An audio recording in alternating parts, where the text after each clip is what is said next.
on olemas vaikus kõige all, enne aega, enne mõtet, enne hingetõmmet ja siis üks pulss, üks värin, heli, mis ei ole veel heli, vaid saamine.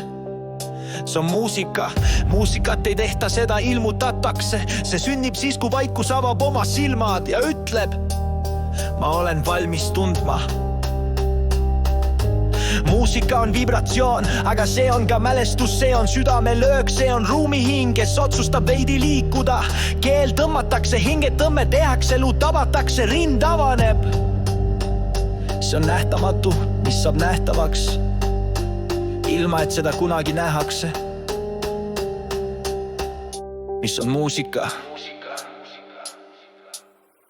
See on keel enne keelt, palve, mis ei vaja jumalat, peegel, mis ei vaja nägu.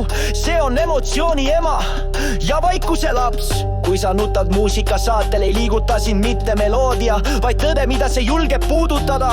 See on vaikus sinu sees, mis lõpuks kuuleb end kajamas ja armastatuna. Mõned ütlevad, et muusika on tööriist, aga mina ütlen, muusika on olend. Ta elab, ta kuulab vastu, ta tunneb siin nagu sina teda. Sa ei kasuta muusikat, sa kohtud sellega, sa ühined sellega. Miks see loeb? Sest kui kõik tuled kustuvad, kui mõistus eksleb tormides, tuleb muusika mitte vastusena, vaid käena, õrna, mõistva, kartmata su valu.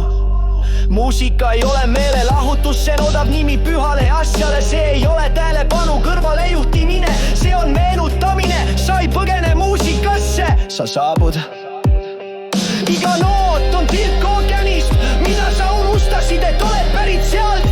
Iga rütm on kaart sellesse paika sinu sees, mis pole sind kunagi jätnud. Mis on muusika? See oled sina ilma maskita, see on Jumal ilma nimeta, see on armastus ilma kehata, see on valgus, mis saab heliks, mis saab koduks. Ka sinu kõige pimedamatel öödel on muusika juba olemas, mitte väljaspool, mitte kaugel, sinu rinnus hirmu all, pisarate vahel, ootamas, värisemas tõeline.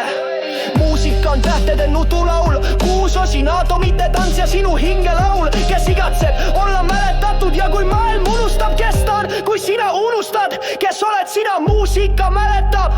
Ta ei lahkunud kunagi, sest sina ei lahkunud kunagi. Sa lihtsalt pidid kuulama.